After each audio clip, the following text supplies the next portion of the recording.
Here with more reaction, former White House Chief of Staff Reince Priebus, former White House Press Secretary himself, Fox News contributor Ari Fleischer. Ari, you're smiling. I mean, I'm listening to these answers. Well, the reason we're not COVID testing illegal immigrants is because they're not going to be here very long. We're giving them request forms to show up. They're not even mandatory dates to show up in court. We request you show up on this date, but we're not going to force you to show up. Now, Ari, I have a funny feeling nobody's going to show up. A funny feeling. You have an accurate feeling. Look, Sean, today is one of the most distressing, lowest moments I have ever seen in the United States government. Everything that Joe Biden said today about this is not the American way, that this is a tragedy, that this is not how people should act. Everything he said today should have been said about those who are trying to enter America illegally and not about the people who are doing their job and enforcing America's laws. This is a perfect illustration of how the Democrats, led by Joe Biden, are anti-police. Anywhere and everywhere. That's his message today. Don't enforce America's laws. When you see somebody breaking into our country, let them in. He's also saying to police forces everywhere, no more horse patrols anywhere. Has anybody ever been to Bourbon Street? They have horse patrols there. Is that somehow inhumane?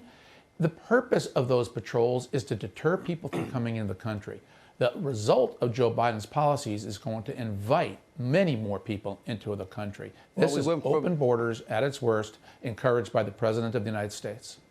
Just pick a few issues here, Reince. Okay, now we achieved energy independence for the first time in 75 years. For national security reasons, it's great. We don't have to ask countries that hate us to import oil. We didn't import any oil from Saudi Arabia in the final months of the Trump administration. We don't have to care about what happens in the Straits of Hormuz, where Iran plays a lot of games with the world's oil supply, a third of which comes through there. And then now Joe is begging OPEC to increase production. Why doesn't Joe go back to Trump's policies of energy independence, like he can go back to Trump's policies on the border, like he can go back to Trump's policies on monoclonal antibodies and not abandoning Americans in Afghanistan? Because they don't want to, because it's not who they are. I don't think they care about sovereignty. I don't think they actually care about borders. This is who they are. And every once in a while, their competency or their incompetency comes to light. You know, you mentioned it before, Joe Biden playing the blame game. He blames the Border Patrol for mistreating illegal immigrants. He blames Trump for the Taliban being in power. He even blames his staff for not calling on certain reporters that he doesn't want to call on. Unlike Trump, he'll just say, I'm not calling on you because I think you're a liar. He just blames other people. Here's my point. He has the opinions on these issues.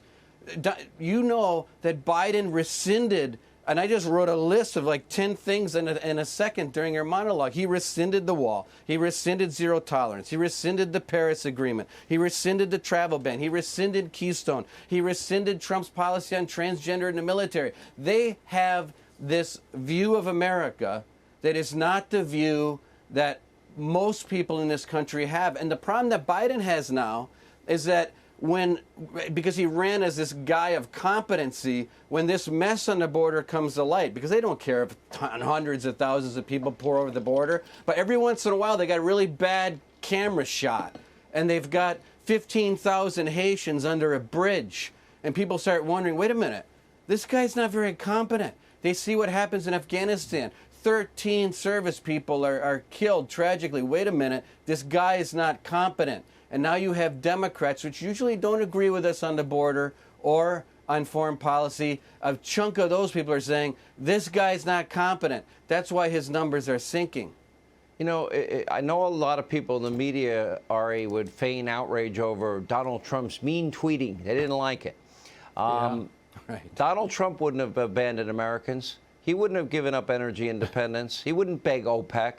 Donald Trump wouldn't, you know, we had a 25-year low in terms of illegal immigrants coming into the country.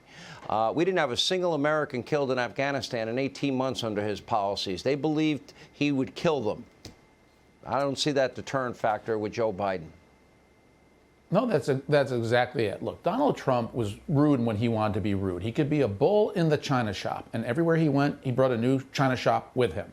That's his style. But he caught people's attention, he changed the way we did business, and he was tremendously effective across the board. Lowest poverty rate since 1959. China changing its behavior. No new wars started. That's a result of policy, and it's why I'm a policy-first person.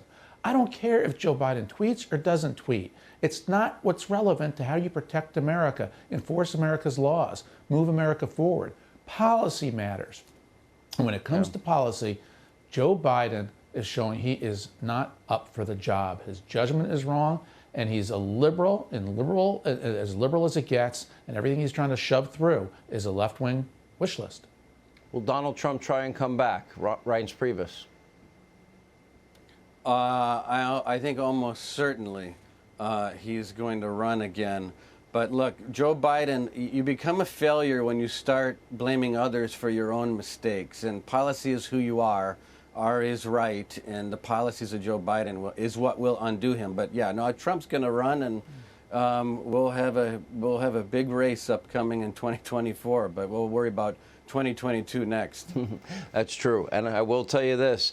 I think people will be less concerned about the tweets and more concerned about being competent and actually knowing what day of the week it is. Just my guess. Doesn't matter.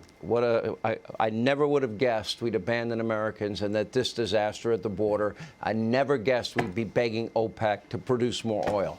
And that's just touching the surface. Amazing. Thank you all. Hey, Sean Hannity here. Hey, click here to subscribe to Fox News YouTube page and catch our hottest interviews and most compelling analysis. You will not get it anywhere else.